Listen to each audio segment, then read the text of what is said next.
Competência de foro em ação popular. Competente à Justiça Federal, a ação pode ser aforada na seção judiciária em que domiciliado o autor, naquela onde houver ocorrido o ato ou fato em que situada a coisa, ou ainda no Distrito Federal. Constituição, artigo 109, parágrafo 2º. As causas intentadas contra a União poderão ser aforadas na seção judiciária em que for domiciliado o autor, naquela onde houver ocorrido o ato ou fato que deu origem à demanda, ou onde esteja situada a coisa, ou ainda no Distrito Federal. Nesse sentido, decidiu o Superior Tribunal de Justiça em 11 de abril de 2007. Competente à Justiça Comum, determina-se a competência na forma do Código de Processo Civil. Tratando-se a ação popular ambiental como espécie de ação civil pública, é competente o juiz do lugar em que ocorreu ou possa ocorrer o dano. Competência absoluta, ainda que territorial, nos termos da Lei 7.347, de 85. Juizados especiais.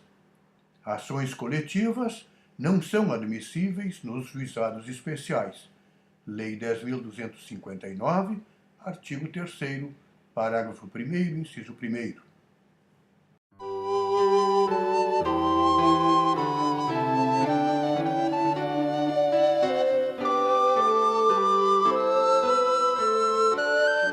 Legitimidade ativa. Nas ações individuais, a ideia de direito subjetivo serve para determinar a legitimação para a causa. Tem legitimação ativa para a causa aquele que se afirma titular de um direito subjetivo em face do réu que, por isso mesmo, tem legitimidade passiva para a causa. O direito afirmado pode ter por objeto uma prestação positiva ou negativa do réu, direito de crédito, como pode ter a natureza de uma declaração de vontade apta a produzir efeitos na esfera jurídica do réu, direito formativo ou potestativo. Como tudo se passa no plano da asserção, a afirmação da legitimidade ativa e passiva do autor e do réu não implica a real existência do direito subjetivo afirmado. Há casos raros em que, por disposição expressa de lei, é reconhecida a legitimidade ativa a alguém que afirma a existência de direito subjetivo de um terceiro contra o réu.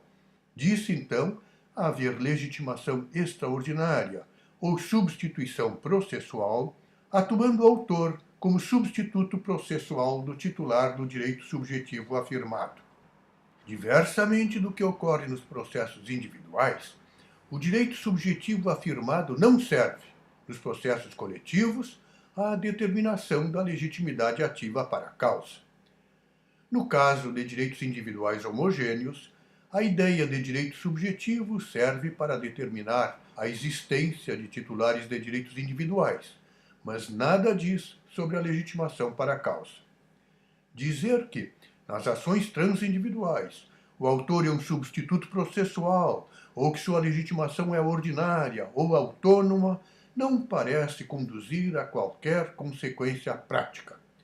Poderia até ser tratado como representante da classe, como ocorre no direito americano, motivo por que não nos deteremos nesse tema. De acordo com a leitura sistemática e teleológica das leis da ação popular e da ação civil pública, o reconhecimento da ilegitimidade ativa para o feito jamais pode conduzir à pura e simples extinção do processo sem resolução de mérito. Isto porque, segundo os artigos 9º da Lei 4.717, de 65, e 5º, parágrafo 3º, da Lei 7.347, de 85, compete ao magistrado condutor do feito, em caso de desistência infundada, abrir oportunidade para que outros interessados assumam o polo ativo da demanda. Embora as referidas normas digam respeito aos casos em que a parte originalmente legítima opta por não continuar com o processo, sua lógica é perfeitamente compatível com os casos em que faleça legitimidade a priori ao autor. Legitimidade ativa, concorrente e disjuntiva. há legitimados diretamente pela Constituição, as pessoas políticas, União, Estados, Distrito Federal e municípios, conforme o artigo 23, o Ministério Público, consoante o artigo 127, caput, e artigo 129, incisos 2 e 3, a Defensoria Pública, nos termos do artigo 134, caput, as associações civis, conforme o artigo 5º, incisos 17 e 21, os sindicatos, à vista do artigo 8º, inciso 3º, as comunidades e organizações indígenas, ex-vi do artigo 232. No plano infraconstitucional, estabelece o artigo 5º da Lei 7.347 de 85, que o Ministério Público, a Defensoria Pública, a União, os Estados, o Distrito Federal, os municípios, a autarquia, a empresa pública, fundação ou sociedade de economia mista e as associações podem propor a ação civil pública. Essa legitimação é concorrente e disjuntiva.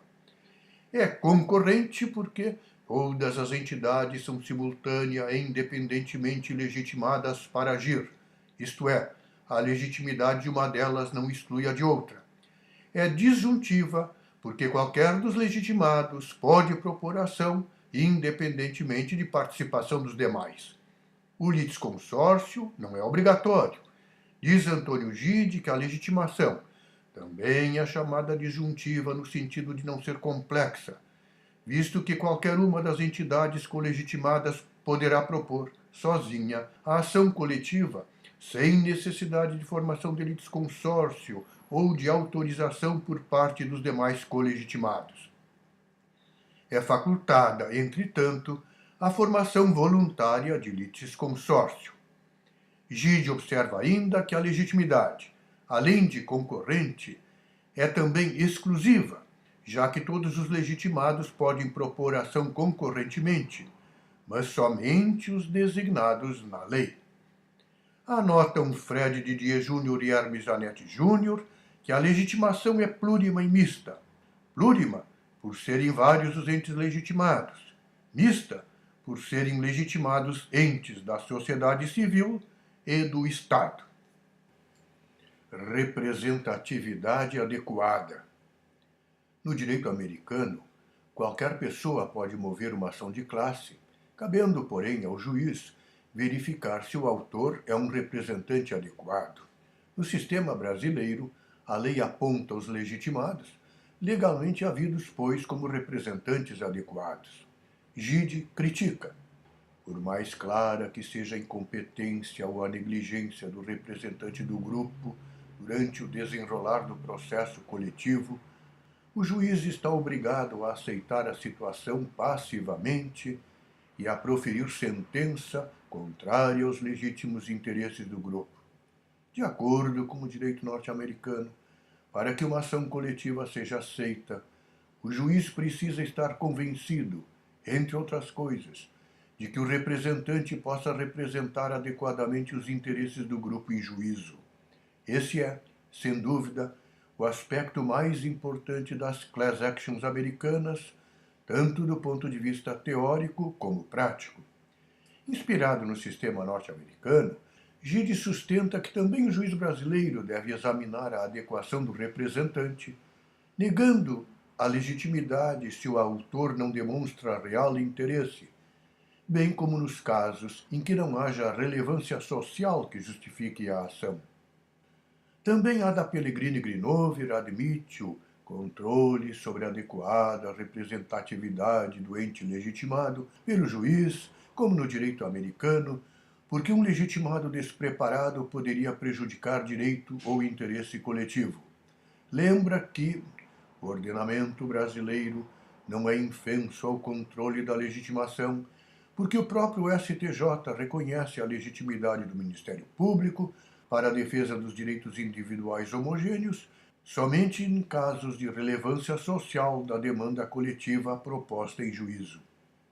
Aderimos à posição de Gide por consistente sua argumentação ao invocar o princípio do devido processo e a coisa julgada decorrente da sentença de improcedência.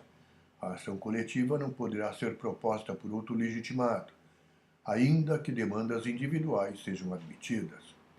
É também a solução adequada nos casos por ele imaginados, ação proposta por associação manifestamente incapaz de tutelar os interesses em causa, por falta de interesse real no litígio, por existência de interesses conflitantes, parcialidade ou mesmo má-fé, quiçá com o intuito de propositadamente perder a causa.